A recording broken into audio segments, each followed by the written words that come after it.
Do they know who we're talking to? Come on in, big fella.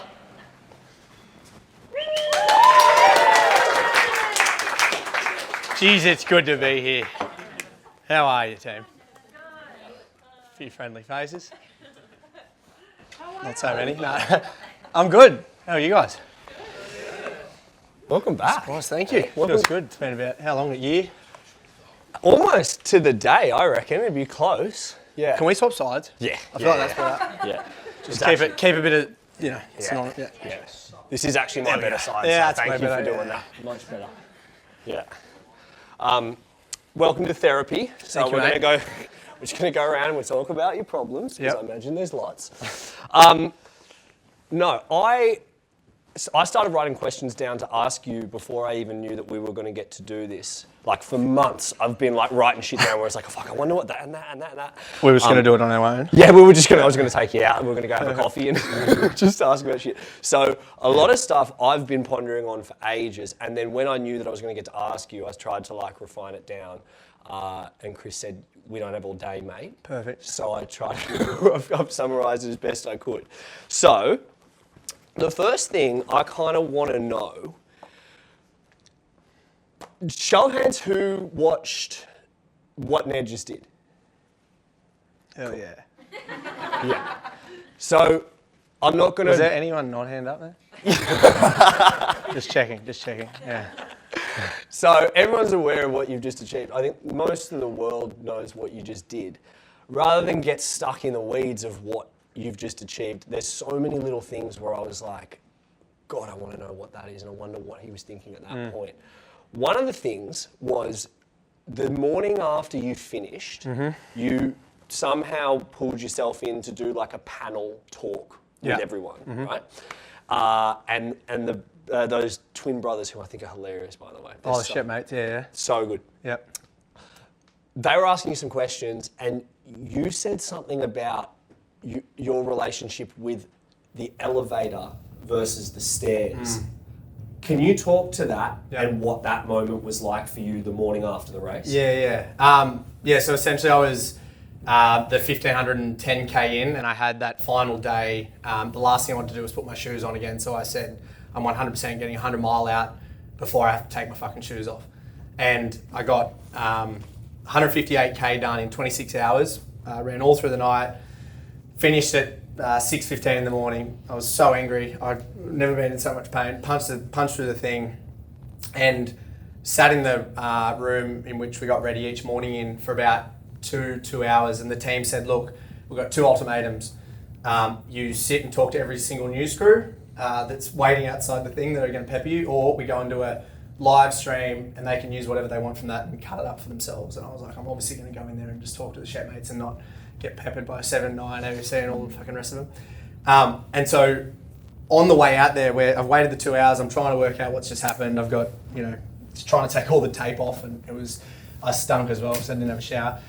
Went up there, and I'm rolling in the wheelchair, so my shin was gone, everything was pretty gnarly. And there was the lift, and then there was the stairs to get up. And for the year prior, one of my rules was, and this is kind of what will be a common theme I think today, is that decision making for me is like, once it's said, it's done, you must do it. That's the definition of a decision, but to the point where it would consume my everyday, that if there was a stair, I had to use the stairs. If there was a lift and the only option was to use the lift, then that's okay, but there's always stairs in a building somewhere, so I would end up fucking taking 15 minutes to find the stairs of anywhere. And so on this final day, we've got to the lift, and I turned back and I said to the team, I was like, I'm going to take these stairs. And they're like, what the fuck, mate? And I think the problem is like, I was so hardwired for so long, and it's like, it's really hard to remove yourself from that regardless of the thing that you've done. All those decisions add up, and when you're in the 12 days of doing this big event, you can't just switch it off. So I've been rolled up to the lift, and I turned back to the team and said, right, I've got to take the stairs. They're like, mate, you can't even fucking walk. And I was like, I really, really struggled in that moment to take the lift, which is ridiculous. But I took the lift, and I hate myself for it.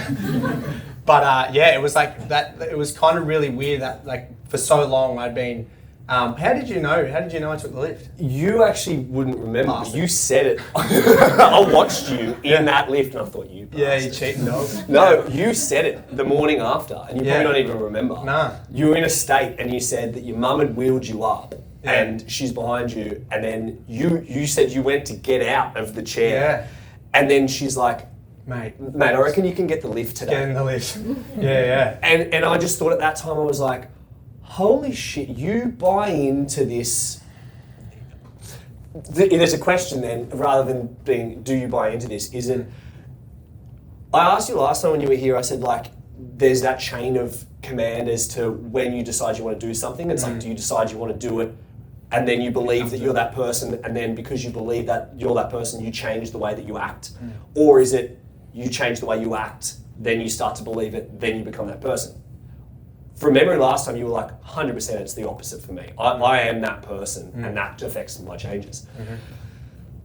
That decision where you were like, I'm not going to get a lift for the next 9 months unless there is no other option. Is it hard to switch that off? No, because in order to, because I pondered this when I was in the run. I was like, is taking the stairs actually helping me get through 100 miles today? Is only having a coffee from a dining coffee cup actually helping me get through this 100 miles? Is a cold shower every night for a year actually helping me get this 100 miles done? And it was night 3, there was the largest it was like a DEF CON concert out in the and the fireworks were going, and there was all this going on, and I was like, did that actually help me? And the answer is yes, in that because I'm out there, I think a lot of people ask me how in those times of like pure agony and pain, how do you get through it? How do you keep going? It's like that really isn't even a concept in my mind at that point, because to get to the start line is your why. I think people go, oh, if your why's big, you'll be sweet, you'll be able to get through it. But I don't even think that's worth thinking of when you're in that, because your why is why you're at the start line. I think the how is the biggest importance to me, is that you're there, you've said you're going to do it, you've made this decision, and the year later, all those decisions you're making, there you go. And so, thanks, Dickie, I've lost my train of thought. This is my fault because she's bringing me a coffee. Yeah. It's totally my fault. Did you get your cream? Did I get cream? Yeah, Yes. perfect. Thank you. That's good. Thank you very much. Cheers. Um, You were talking about the how. But I so the difference think between the when why. you're thinking about why, like what's my why in that time of toughness, it's like you're already 1 foot out the door. I don't even the pain is the pain. It is what it is, and you must get on with it. And that's why a cold shower isn't necessarily painful. Taking 15 minutes instead of going straight up the lift to get to the speaking gig or whatever it may be, and I'm annoying the hell out of all these people who are trying to get me here. It's like the inconvenience of that is the win. And so adding them up, finally when you get to the event, it's like nothing even comes into that void of what you're saying you're going to do. And this is my job, I'm getting this done, I don't care what happens, that's it. When you said the how, so that gets you, I think you said the why gets you to the start line. Yeah, you're there, you're what, people, a lot of the, I would say ultra running world and people like that, they go, oh, in times of toughness, the why is what gets me through. And I'm like, if you're trying to lean on your why, you're already second guessing or questioning what you're doing in this moment. Where I think the how is you've accepted that whatever will be, will be. There will be pain, there will be injuries, there will be, lack of sleep. The how is the road to getting it done. And it doesn't even entertain the idea of, oh, this hurts, I'm injured, oh, I've raised enough money, I've done this. It's like the decision is final and you get it done or you fucking die trying. Do you feel like a lot of people miss that part then? Like some people have a really strong why, but they don't focus enough on the logistics of how. I actually think a lot of people don't make the decision. So I think they make a statement or they say words, but when it comes to an actual decision, that means doing it until it's done. So at its core is there's something that will pop up that the decision wasn't enough for them. And so, it was too much. And that's why we pull out. That's why and for me, you know, like setting this record, setting the desire to break the record is one that scares the living hell out of me, because I'm actually not sure if I'm even capable of doing it. But I think in the pursuit of that, I think that's quite, I think it takes courage to do that, because you know there's the potential that you're going to come up short. But yeah, I think at the end of the day, it's like the decision is the most important part, and it's all just words until it's done. Yeah, it sounds like you're saying that putting it out into the world. So it's one thing, because a lot of people think that if you vocalise that decision, quote unquote, that's enough. That's enough. And there'll be a few accolades here or a few, oh, amazing, you're going to do this thing. But it's not really until it's done. And that's what I'm trying to get across, is that like it's one thing to say I'm going to do it, but to see it through is, and regardless of what it is that it gets thrown at you throughout it, I think it's being prepared to understand that anything could come. You might be ready for one thing, but something may pop in, and then it's like, how do we get through that? And it's just fault finding and getting through it. Without drawing on like childhood stuff and family stuff and all these different things, because trauma. Yes, there's trauma, mate. Like I said, There's not much. This is therapy. There's got to be. Who do you draw inspiration from that gives seeing things through to the end like the only option? Because I take it for granted, but I'm the same. I was raised in a family where there was no other way except to see it to the end.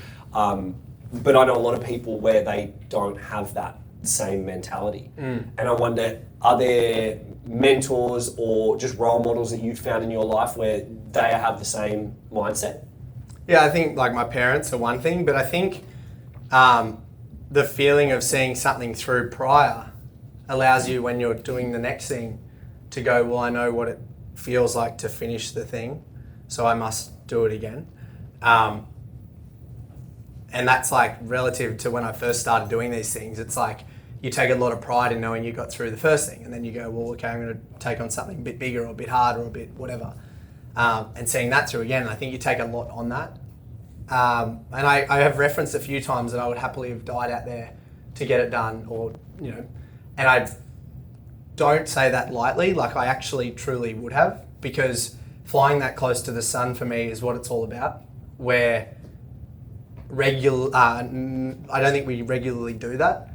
And in one of the ABC interviews I did, they said, like, there's a lot of comments underneath when I said that, like, if I go out doing one of these things, I'm happy that that's what I did, right? And the comments like, oh, to be naive and young again, you know. And I'm like, but I don't know. I don't know what the future holds, and I don't know if I'll even get to the future. Right now is all we have, so I just want to make the most of it. And if I can feel what I feel, and I think those comments are coming from people who've probably never felt what it feels like to push yourself intentionally to a point where you're finding out things about yourself that you never would have felt otherwise had you not thrown yourself in it. And I also would hate to wait for something to happen out of my control to feel that. I think bringing that on time and time again yourself, and it doesn't have to be like a fucking 1,000-mile run around a stupid track, but that for me is like what it's all about. And if I'm, God forbid I make it to 60, if I'm 60 sitting on a couch thinking about all those things that I threw myself in, I think that's the decision, is like, if I'm that guy in 40 years time sitting back and would I have been happy to do that, then yeah, well then do it. Yeah, without giving too much airtime to people that frankly don't fucking deserve it. There have been people that have come out of the woodwork that have tried to like minimize what you're doing in a way that is like, I think there's a lot of people that step out of their lane that want to talk down on the greater things that you're achieving and then minimize them to say, oh, this is uniquely masculine. Like what you're achieving can't be generalized out. I've watched in the Uncomfortable Challenge that to be utterly false. Yeah. Like my partner ran 10K a day. She never would have done that any other way. There was never a hint of this is something that I'm being pushed to because you're a boy. Yeah. Like, and so many others in this very room did the same thing. Boy, girl, doesn't matter. Does that get under your skin? I would say it used to. And first time, and there's purists in all of different sports and things, and there's always going to be people who want to tell you the way it's meant to be done because this is how everyone else does it. I went to Chris Williamson's live show, and one of his things he said was a really good thing on this it was from Rick and Morty, where Rick says, your boos don't bother me because I know what makes you cheer. And it's like these people want nothing more, and what makes them happy is seeing you fall. So when you boo at me, I don't give a fuck because your opinion means nothing. So shout out to Rick from Rick and Morty. But I think it's like it's a valuable thing in that unless you wouldn't take advice from them. So why are you sitting there worrying about them? And I can't lie. The first time I copped it, I ran my first 100-mile, and I copped a lot of hate because I paused my watch or some bullshit that everyone gets upset about. And I was like, why is it happening? But unfortunately, we're so hardwired to see the 10 people who are really negative than the 990 who are super overwhelmingly positive and couldn't adore you more. But once I realised that that's a really pathetic way to look at it, you can quickly go, oh, that's someone who hasn't looked themselves in the mirror and gone, geez, I'm a sad sack. And there's a few of them, but unfortunately they are the minority that are loud. But yeah, I think the world doesn't go round without them. I think they are an important part of it, and you're also doing something right if you've got people talking shit about you. So yeah, it's not out. I have a very good perspective on it now, but that's only through going through it. Yes, wait, okay, I'm glad. I just, that really got under my skin when I read it, and I was like, this is... Nah, Jill, I think was quite opportunistic. I wanted to, she wrote a very toxic, I don't know who has anyone read said it? I was toxic masculinity. Yeah. Which is fine, but even that, it's like a female can go and do something nuts, and how is that, and yell and scream and do something wild, and that's not toxic femininity, that's someone's going hard. So I think it was quite a, just opportunistic thing. And what it did do is it allowed us to start a conversation around what is that as a whole, like toxic masculinity. I don't think it's actually a thing. I think there's terrible men out there. There's also some terrible females, but I think as a whole it brought a conversation to be able to start that. Which is cool. You have one of the most unique relationships with a mother that I've ever seen. Yours, not mine. Yeah, not just mine. To be sure. Sorry. To be sure. Yeah. A few mothers in there out now. What's the go? Like, because I've met, just how does that happen? Because Our relationship? Yeah, in so many ways.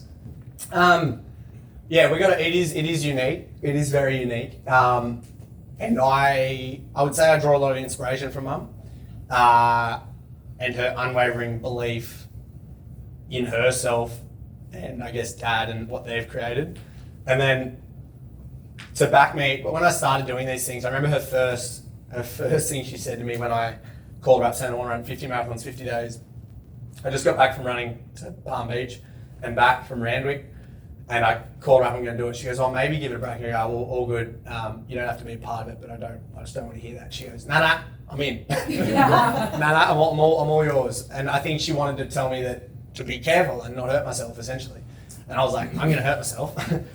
This is probably going to be my life pursuit, so either jump on board or, you won't be. And then she just went, yeah, I'm all in. And I think over doing these things, we've developed a really special bond, but that's through the suffering, I believe. I don't think it's necessarily would have been this close and such a bond without having gone through the heartache of running across Australia together. So, we're in this tiny little bubble, so intimately getting to know each other, like my real bad side and my real good side and all those things, but then also adapting when things didn't go to plan and being able to, adapt on the run. And I think, leaning on her in those times and going like, listen, this is going to be a soundboarding moment where I don't need your advice. I just need you to listen and let me scream or let me get out what I need out. And then other times this isn't a soundboarding moment. This is, I need help. And she's there going, right, this is the decision. And that happened on this run. Actually got to night 5 of this run. I was 800k in. And we'd finished 800k at like 1 a.m. in the morning.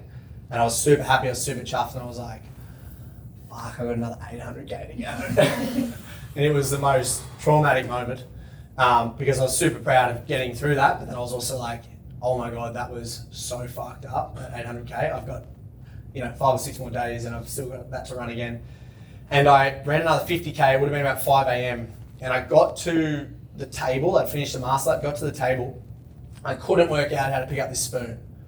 All I wanted to do was eat the ice cream that was in front of me, but I just couldn't work out how to pick it up. And I'm sitting there and I couldn't work out how to make I couldn't coordinate my brain to make words.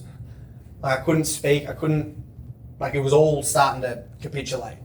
And I'm sitting there just wasting time. And Mum's seeing what's going on and she knew it was one of those moments. It's like, okay, we're gonna make a decision here. Nedd can't do it, he's not capable of picking up a spoon. So we're gonna make this call. And I actually think I was slowly dying. I think there was a part of me that was starting to I want to say that with respect to that because I've obviously never been to that point, but I think I think you've been a lot closer than everyone else has. But I did feel that would be what it feels like to go close to it. And what does it feel like? Well, my resting heart rate was about 100. My throat was closing up. My nose was bleeding. I could feel my heart rate in my ears. And I had a chest infection. My feet were infected. And it was all you can just feel it all kind of coming to a crescendo almost. And Mum goes, right, get to bed, you need to sleep. And I was like, I'm sleeping 45 minutes. At this point, I was like a dog in a corner getting attacked. I was like, I have a record to break and I can't stop. Were you still on track at that point? Yeah, I was bang on. I was 5 hours. I was 5 days, 5 hours, and I hit 810k, which was just over halfway. And the record was 11 days, 13 hours on the track. Record was 10 days, 10 hours for the 1,000 mile. Obviously didn't get that. And I was still onto it. I went to bed in my shoes, taped up, knee tape, everything on, clothes on. I didn't shower or anything. Put the hoodie on. I'm laying in bed. And I said, just wake me up in an hour. Let me sleep. And I started feeling it all closing up even more. And I just said to Mum, I was like, can you wait outside the door in case I die? And she's like, this is fucked. Went out. I've screamed out in 20 minutes time because I'm pouring blood. I've got blood all over my hands. I don't know why my nose was bleeding so bad. And I couldn't really breathe. So I screamed out, but nothing came out. Mum wasn't there. I was like, thank fuck for that. That's great. She was out talking to Belly and James saying, Ned's going to kill himself.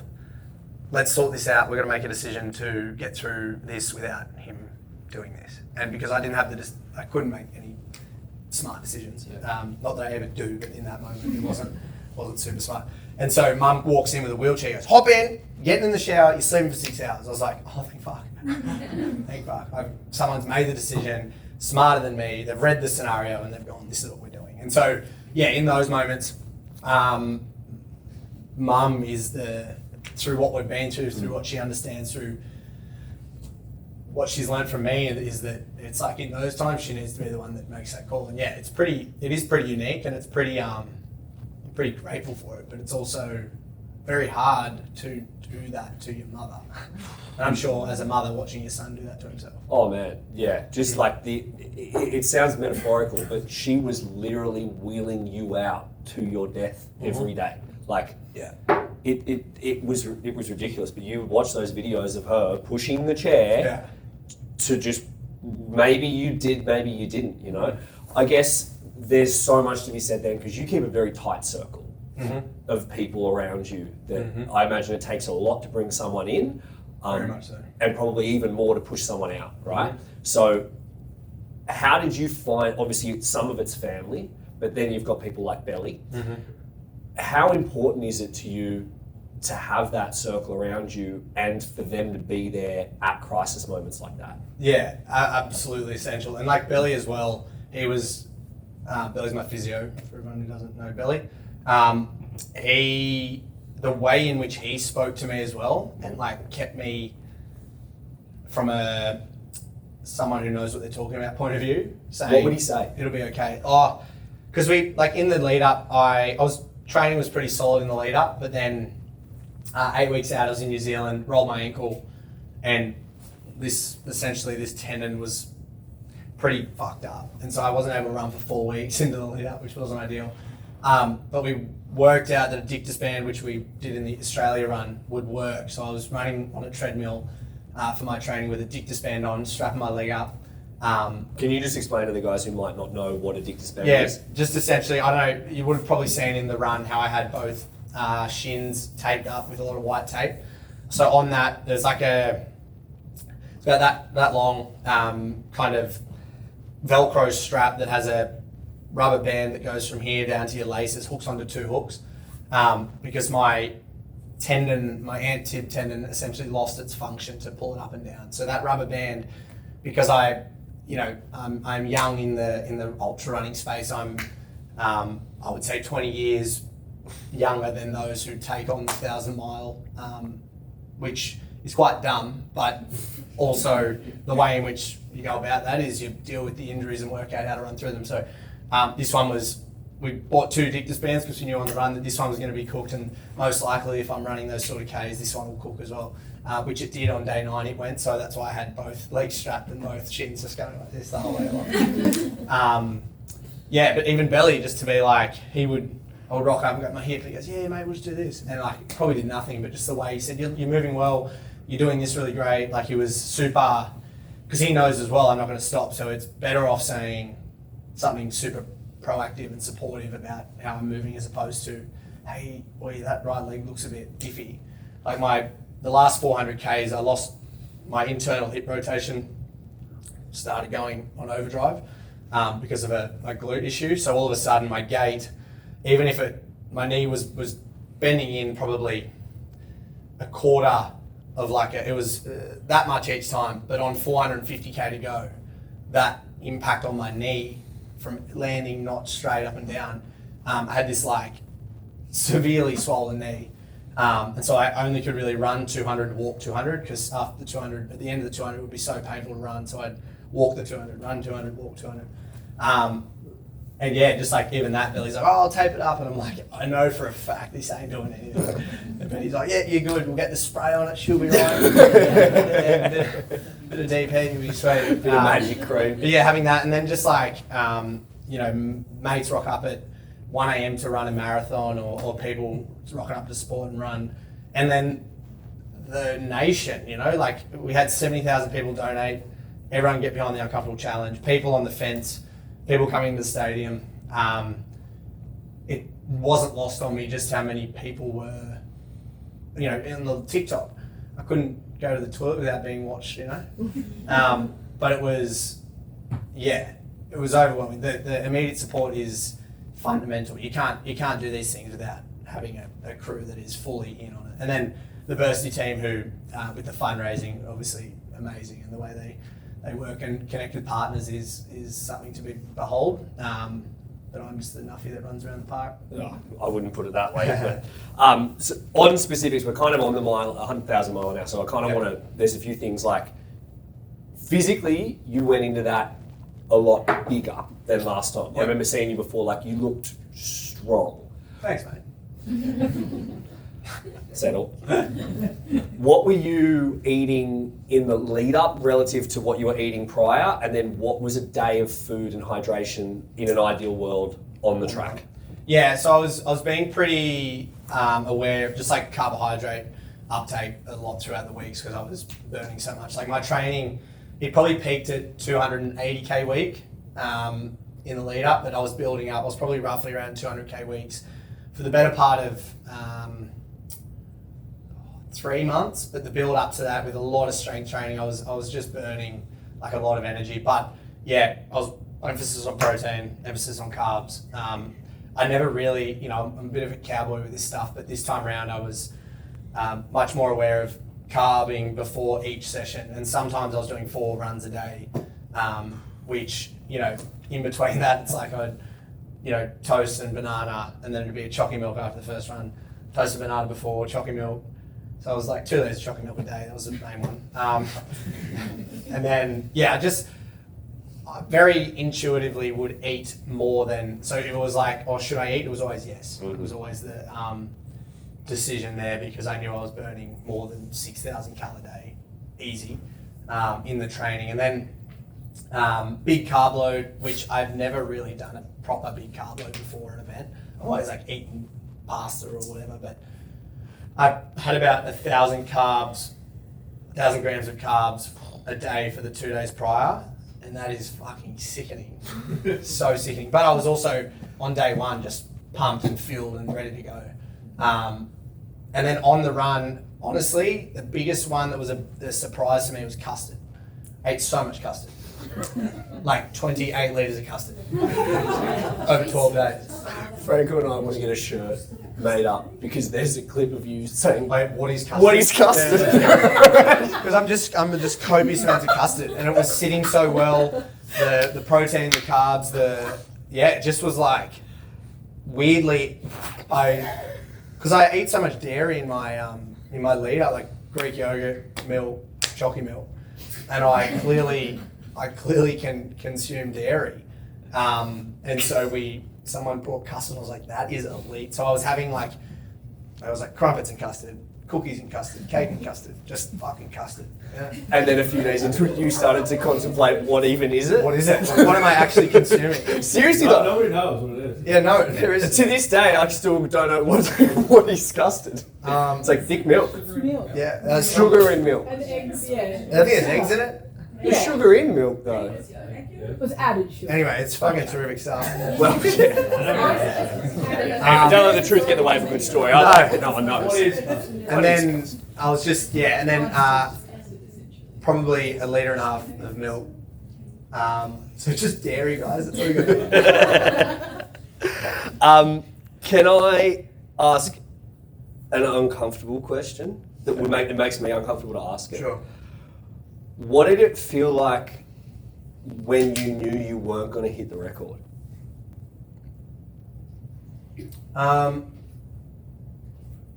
In the moment, it wasn't. I was so concerned about my well-being that it wasn't really like. It didn't factor in as much as I thought it would. And always from the get-go, when I said I was going to do this, as much as it was important, it was the goal. It's also in the pursuit of it is what's really cool. So what I found out about trying to attain it for myself and what I got from that was way more valuable. And I'm sure sitting here, if I got the record, I don't think that would change. I want to believe it wouldn't, because I don't think it makes you any better or worse as a person by attaining a thing, as opposed to what you become in the process of doing that thing. And so, it wasn't that I went in not thinking I was going to get it. I went in fully believing I had no doubt I was going to get this record until I didn't. And then I was like, okay, let's show people what it means to show up and show yourself what it means to show up and do the thing you said you were going to do, which was always the goal as well. So yeah, as much as and it was the same with the Oz run, is that like now I can completely comprehend how I could run across Australia in 40 days. Like I know but that's only through doing this run now. And I think that's the coolest thing, is by doing them, you learn the lesson of the last one by doing another thing. You never really learn the lesson if you just do one and done.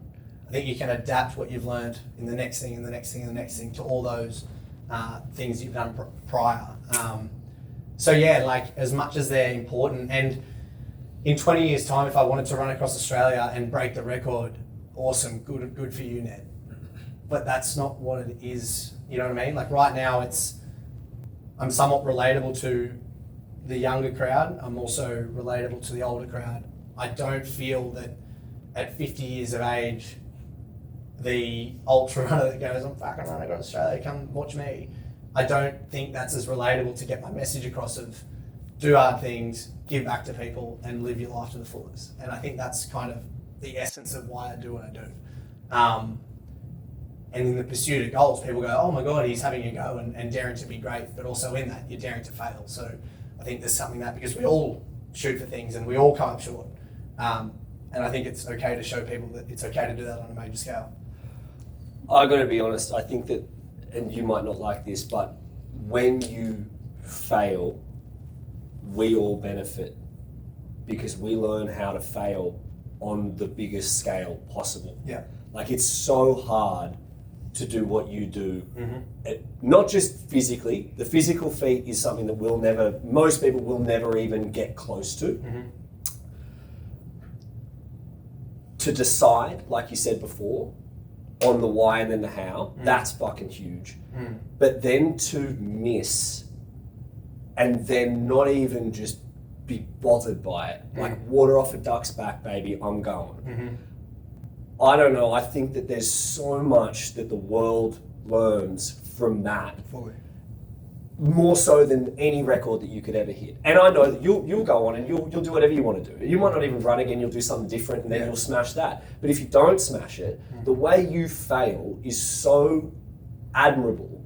Appreciate that. That I hope that is the legacy. Not that just keep failing. You just keep failing. But you just do it so well. Like people talk about it where it's like you win or you learn. Yeah. You live by that. Yeah. You literally, there is no, I wouldn't even say fail. It's just learn. Yeah, the hard part is too, is like, since I've been alive, I'm the fastest person to run 1,000 miles. Like, in the last 26 years, no one's done it quicker. I'm still the top 9 of all people on the planet to run 1,000 miles. And No, seriously. And I'm 18 years younger than the next person.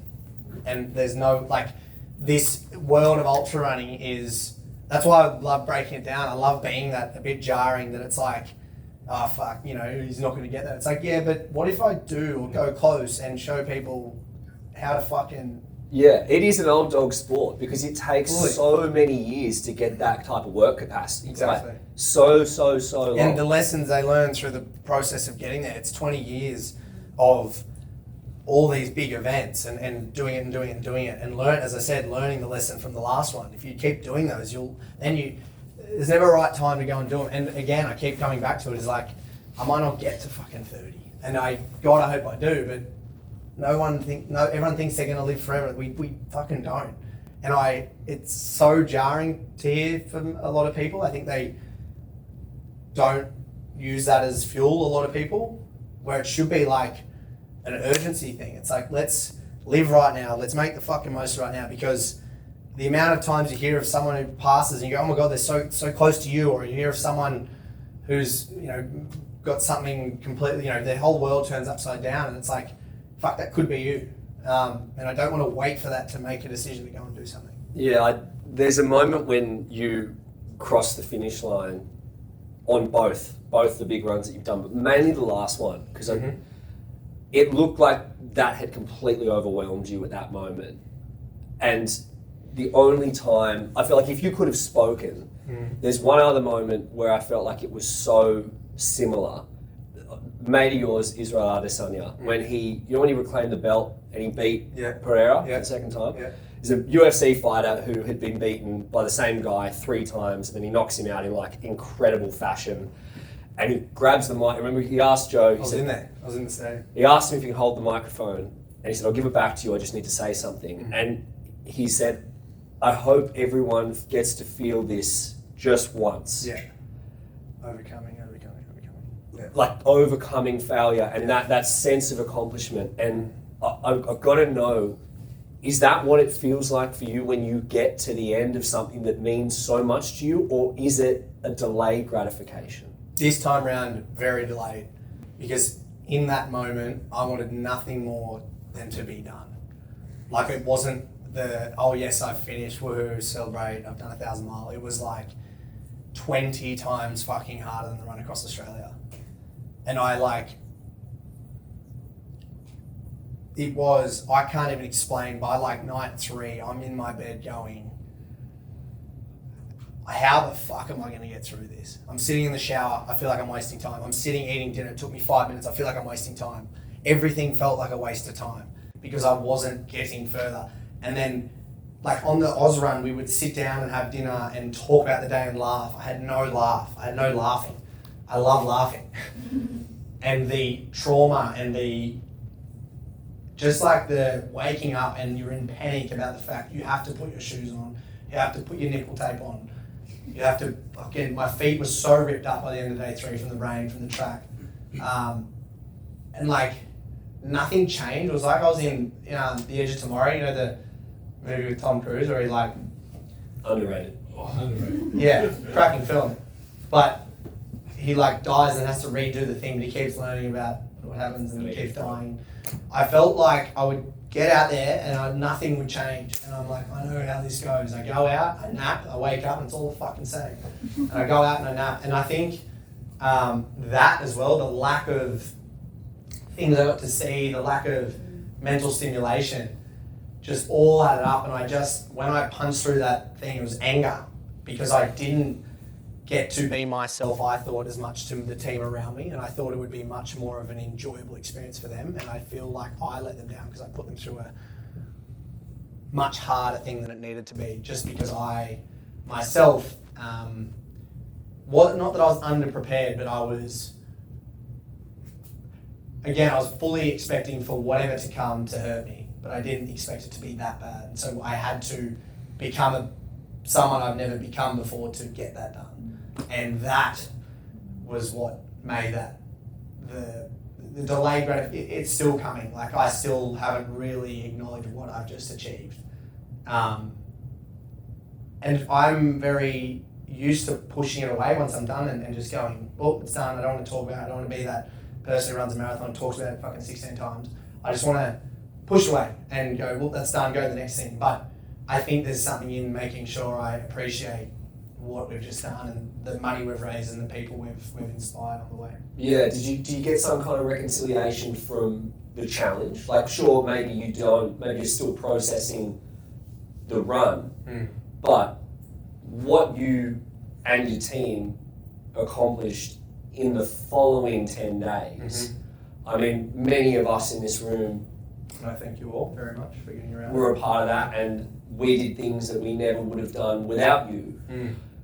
The amount of money raised, the amount of people that got on board, does that help to kind of sweeten the medicine? Definitely helped, but it was more like not acknowledging and just getting around everything else instead of looking a bit internal and kind of understanding.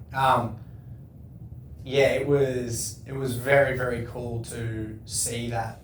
But I also know if I didn't finish that thing and do what I said I was going to do, there wouldn't have been a quarter of the people sign up to the Uncomfortable Challenge, because it's like, why would we do something that you don't do yourself, right?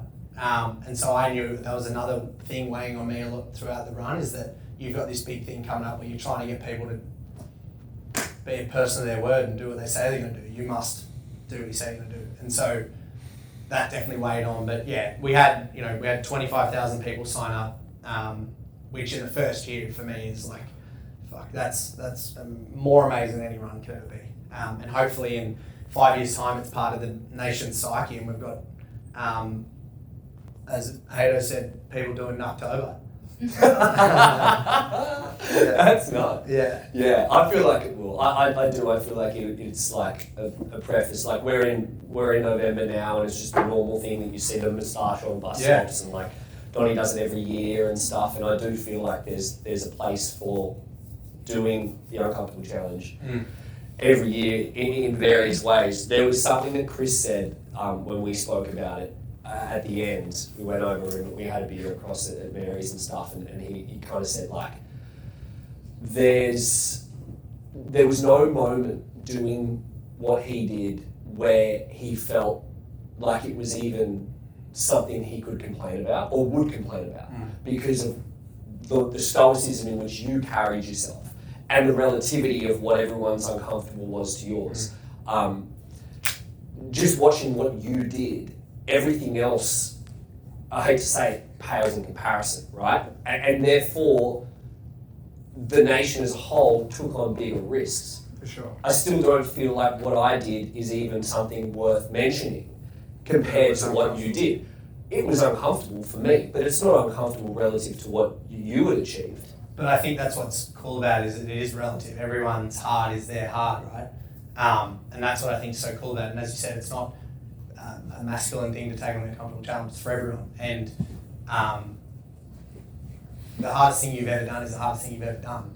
So regardless of it being 1,000 mile or regardless of being 5K a day, that is hard for a lot of people. I think what blew my mind the most is that most people, if they did a physical challenge, it wasn't necessarily the physical part that was the hard part. It was the prioritizing the time commit to the thing they said they were going to do. So it wasn't the act of running 10K. It was actually in my day, I always let things go. I always let slip here because I didn't do this, or I've got something else more important, I'll just sleep in, or whatever it may be.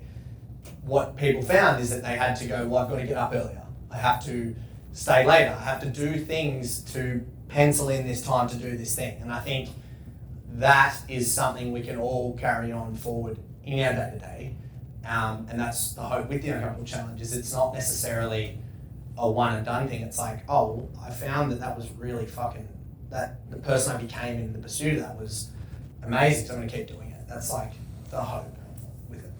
Yeah, I think that's how it felt for me, for sure. I know that there's quite a few people that probably have questions for Nedd, so I want to allow some time where people can ask some questions. I do want to just wrap up by saying that a friend of mine, who's someone who quite admires you, is Ross Edgley, and he messaged me when you had finished, and he just said, he is uncommon amongst uncommon men. I think that people like you are fuel. You, Ross, and everyone else in your bracket of people, I think that you are so valuable to the world.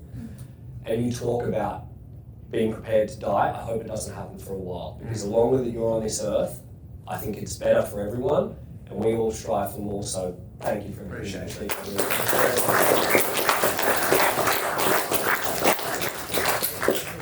Guys, I'll throw to anyone that wants to ask me a question. Feeling one question. Here we go. Up back. Question. So, at what age did you start to feel like maybe you had something different to other kids your age? Like, you could say talent will take you so far as a kid. Once you got out of that talent stage, when did you start to think that maybe you had a little bit more of an edge over other people? I don't think I have an edge over anyone. I think, unfortunately, through school, I probably had the carrot dangle, not the carrot kangle. As much as we love the darts. The carrot was dangled often throughout my high schooling period, in that I was always like, oh, if you keep going, mate, you'll make the top boat, you'll make the footy team, you'll make the whatever. And it actually, it's like the great contradiction is that if you don't make it, you always try and make it. And if you do make it, you'll probably let it go because you're in there. And I think for me, I never really probably made the top thing, or never really went further as I would like to have gone, as far as I'd like to have gone. But I just realised you've just got to work. I think you just got to put one foot in front of the other and commit to the thing and get it done. I don't think... I was definitely at school, I was myself, which was jarring for a lot of people, in that I wasn't as in the friendship groups as at school you want to be everyone's friend, and everyone, if you're not, you're ostracised and you're bullied for being yourself, right? I think that was something I had in my favour, is that I didn't really give a fuck if someone didn't like me, which doesn't lead to having many friends, and I'm not saying I didn't have any friends, but I think that actually aided, because when I got through and got out in the real world, it's like, not everyone's your friend, and you'll attract the right people by being yourself. And I think that's one thing I really am proud of, is that I've remained myself throughout this whole thing. And regardless of people wanting to, whatever motive it is to become your friend, I feel like I've remained myself throughout it. And so that then transfers into the pursuits you're doing. I think being yourself throughout it, it is what it is. Yeah. Big Tommy. Yes. Got it, but I'm going to put you on the spot here. Okay. What is the best and worst piece of advice you've ever received? Shit. You got to think, boy. The worst would be question everything. Like, don't fucking question everything, just get on with it. Like, do it and then we'll find out a way. The best piece of advice, I actually think, be yourself. Yeah, because in this, we are so, we see so much on phones, we see the way we're meant to be, a certain look, a certain this. I think be yourself, I think is probably, as basic as I can put it, be yourself. That would probably be the best. Yeah. Don't know who gave me that piece of advice, but Probably mum. Shout out to her. Timmy? What made you chase the record as opposed to just the distance? Because no one's going to give a fuck if I say I'm going to run 1,000 mile. And in the pursuit of a record, because, no, let's restart that. As I said before, is chasing something you're not really sure it's actually within your grasp. There's something to be said about what it takes to try and get that, as opposed to knowing you are capable of getting to something.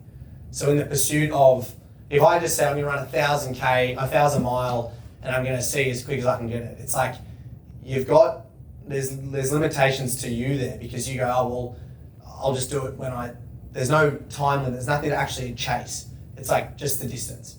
And I think when the reach is beyond the grasp, is that right? When it's further away, you can grasp beyond the reach. Yeah, that'll do. Yeah, I think dare to fail, because dare to be great. You don't get that without, you know what I mean? You don't fail without daring to reach for the fucking. And I think that's always going to be for me. I'm never going to just go, oh, I'm going to try and run across Australia. It was always on run across Australia in 40 days, and I didn't get that. In less than 43 days, I didn't get that. But again, what I felt I became in that. It's like Harry Garside with, I want a gold medal. It wasn't, I want to go to the Olympics for boxing. It was, I want a gold medal. And he got out in that first round. But in the pursuit of going, I'm a fucking Olympic gold medalist, the things he learned about himself, I think that's, the message is like, reach for the pinnacle, and in pursuit of that, you will always get much higher than what you would feel trying to chase something you know you can get. Was it calculated then, looking at that record and then like, right, I need to run 160k a day? Yep. And you sort of like made the decision, it's like, if I push myself, I think I can do this? Or was it like, you just saw the record and thought, yeah, let's give it a crack, see what happens? No, definitely the first, in that it was like, we're running 100 mile a day. I know I can run 100 mile in 16 hours, and I know the next day will be 18 or 20, and it was 19, and then I know the next day will be 20, and that's 4 days in. If I double that, that's 8, and I've only got 2 to go. Like, that's how my brain works. And I didn't run for 4 weeks prior to the event. I started with a tictus band on my leg. My prep was not right. There is never a right time to start. I shouldn't have done it, but I did, because I said, and that's the thing. That's, again, there's never gonna be a right time. And so, yeah, it is what it is. And we adapted, we got to day 4, and I was like, right, I'm gonna work on a 12-hour running period, a 2-hour sleep, 12-hour run period, and then that capitulated. So I was like, right, how do we grasp it and get through? Yeah. But it was never, hey guys, I'm gonna run 1,000 mile in 10 days. Go me. It was very much there was a plan, but yeah, plans always go out the window. Tui? Come across like a very much here and now sort of guy, just get it done. And up from don't die, is there any like, what does this look like in 5 years? Where am I going with this? What's the plan, goal, sort of situation? Yeah, I reckon I actually try to live my life by the milk bottle date. So like 2 weeks. Yeah. And like you've got to plan, like you've got to have a plan, and like there's a commercial aspect to this in that I need to earn a living. And so I have like, sponsors for 2 years or those sort of things, but they're the only real things that are locked in my life. And I kind of like that. So I'll pick an event or choose to do something, and then that'll give me the purpose for that 8-10 months. But in between, it's like if a door opens and it's a nice door, I'm running through it. Yeah, I have no plan with this other than that I feel free. I feel free to do whatever is there to be done, and that I'm making the most of each day, giving back, and getting uncomfortable. You still assume you have control, you don't have a team like saying you should do this next, you should do that next? Not in terms of events. I have a team that say, here's a deal, here's a speaking gig, here's that, but that's a decision to be made. And ideally I get paid to just go and do these things, but you have to do things you don't want to do, but that's part of any job, is that the price I have to pay for that is that I get to do the things I want to do. So I'm more than happy. Yeah. Do you like come up with excuses for stuff, and if like why you should do something on a day-to-day basis, and like if you come up with a story, how do you counter that when you know what you have to do? If that makes sense. Like, are you immune to excuses? Yeah. So I get what you're saying in that, like, if I just let this slip, it's okay. Yeah. Like today, I just don't wash the this dishes. came up. This is the story I'm going to tell myself as to why that happened, and how do you counter that? And do you hear them in other people All the time. more loudly than most? No, I think the biggest thing is if the decision's made, then if I can look myself in the mirror at night and go, like, for example, with the shower thing, right? The cold showers, if you've committed to that, the only person who knows if you've had a cold shower or not is you. Like, no one's holding you to that unless there's someone fucking watching your window.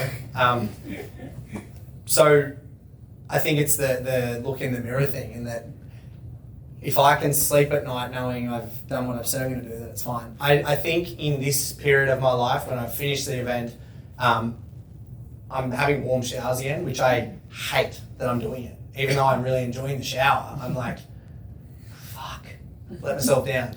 But I haven't committed to that. Like, I haven't said, right, you're doing cold showers from now. So it's like, that's okay. I think it's when the decision is made, that's when you must commit to it. And so, yeah, I haven't vocally said I'm having cold showers yet, so similar to that. But yeah, I don't hold anyone to a standard unless they're trying to tell me they want to hold themselves to a standard. Do you see yourself as a runner, or is running a vehicle for purpose? Just the tool, yeah. No, The- I don't see myself as a runner. It's a tool. Yeah. the gatekeeping of running and it was never why I took it on, and I think that's what's jarring for runners, is that I'm not doing the path that I'm supposed to do. And I think I just use running because I know I can do it okay, and I know that what I feel through pushing myself in it, I learn these things. So it's never I'm a runner and this happens. It's I'm using running as a tool to feel these things and inspire and raise money and blah, blah, blah. Yeah. And I think in 5 years' time, there'll be a point where I go, no more running, boxing it is, or fucking whatever it is, It's not running. It's just that running's the thing that gives me the ability to do so, yeah. It's a shame, because then you've also built up all this 20 years of work capacity in running, and then when you go, fuck it, I'm going to do something else, it's like, start all over again. Yeah, but I like that. I like pursuing things that, like, you're really, really crap at. Like, I think that's really cool. And I said on my Instagram story last night, is like, I'm at a fitness level now where I get to see so many gains because I was resting for 4 weeks, and I felt when I started going again, I was seeing all these gains that you never really see when you're at the kind of top of your fitness level. When you're at your peak and you're just seeing these tiny little gains. What I'm feeling now is like, to get back to that semi-fit, I'm seeing all these, like, my heart rate dropping significantly, my speed's going much higher, and all of a sudden I'm like, this is really fun in the pursuit of that. So there is a plus side to the being really unfit. That's good. In terms of values, like your core values, it sounds like sticking to your word is a big one. Like you said, that if you said you want to be somewhere at 10 a.m., be there at 10 a.m. Yep. If you were going to say you were going to do this run, you're going to do this run. Yep. You have the external pressure of the nation knows you're doing this run, so you can't really stop. But say there was a world where on whatever that night was, you were feeling terrible. Yeah. If no one else is watching, besides sticking to your word, sounds like one of your values. Yeah. What are your other values that keep you going in that kind of situation? Like, if Yeah. no one else is watching. Yeah, I would say that in those 12 days, no one was watching in my head. There was not a soul watching. As much as I would hear words from the team, and there was people would rock up, and there was quite literally people there, the opinion and the view of them didn't matter, because that was never the goal. That's a byproduct, in my opinion. What is another thing? And it doesn't have to be. I heard a thing that said if you want to know what your values are, ask people who you look up to. Yeah. Usually theirs will align with yours. Yeah, So I just want to know what yours would be, to give me an idea of what mine. I think the integrity, Yeah. and that does come back to being a person of your word. Courage, in that there would be a list of 100 reasons to not take on that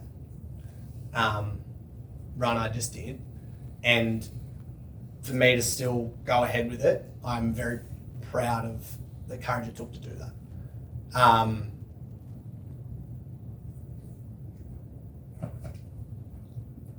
Yeah, I think just like the fragility of life for me is the other one, is like, I may not get the chance to do this, so I do right now, and I'm going to do it. And so in that moment, it's like, you're still alive, you're still breathing, your legs are still working. Take another step. Yeah, I like that question. I'm gonna ponder that and get back to you in about a week or so. Yeah. What's the toughest thing you've been through that's not physical?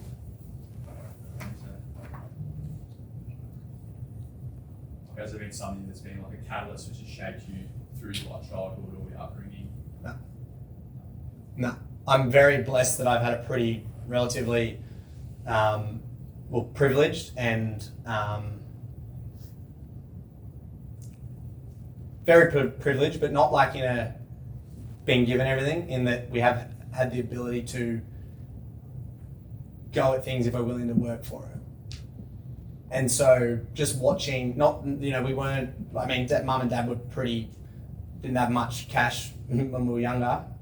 They were, very, very, very in debt, in drought, on the farm. And I think the biggest thing is just watching them wake up, go again, wake up, go again, wake up, go again, for 4.5, 5 years, while they sent us to a private school because they wanted to give us the education where, that sacrifice there. Dad's like, why the fuck are we doing that? Like, Dad didn't go to high school. Dad went to year 8 and left.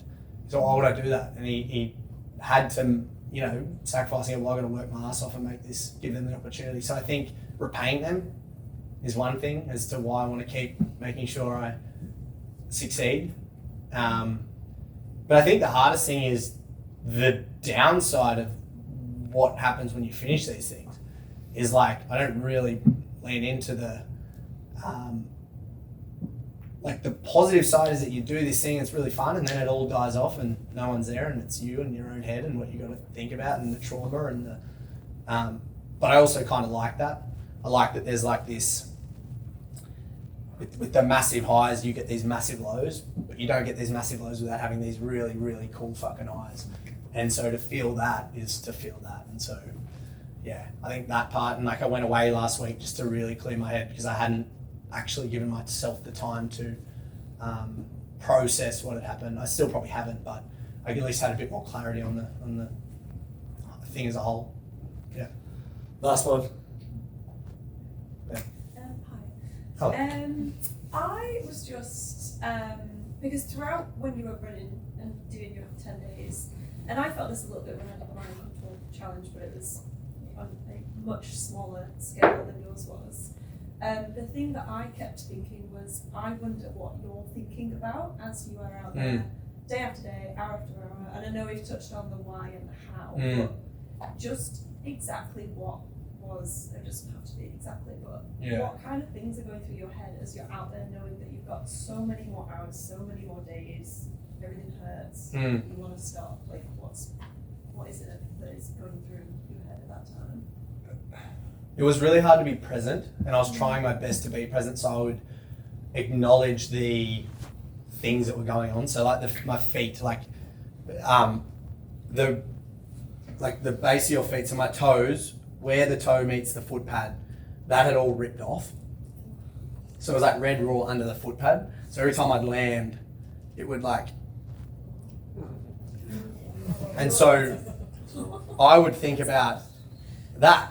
And I wouldn't think about the pain, I would just think about what is going on. So I'd like analyze each toe, and I'd analyze and so to that, I would do my best to try and, so the knee pain, I'd be like, well, what do you reckon that is? And I'd fucking start going about the anatomy of the human body, and I'd start thinking about that. Then And then if I had a mate run with me, it'd be like Tommy Hunt. He ran probably 300k with me over the whole time. And we were having moments of like, what the fuck are we doing here? Like, how has it got to this point where I'm running laps of a 400 meter track for 4,000 laps? I think unfortunately for me this time around, I didn't have as much joy. And so they weren't those of happy thoughts where they usually are. But yeah, I think you answer a lot of questions about yourself in those because you get to actually really analyze it, and you can't sit there on your phone and mindlessly scroll. So you got to just, it's fun to do, but yeah, I had to just be there and be present as much as I possibly could. And unfortunately, you can't fast forward what you're doing, so you have to just accept that it will be what it will be, and you got to just take another step. Yeah. Wrap it and tap it. Beautiful. Yeah, awesome. That was awesome, mate. Thank you so much. All right. What's next, Nedd? Well, I just want to massive thanks, Nedd. I know you've had you've obviously done this plenty on. Everybody wants to speak to you. I appreciate you taking the time and chat to our guys. Absolute pleasure. Wouldn't be anywhere else.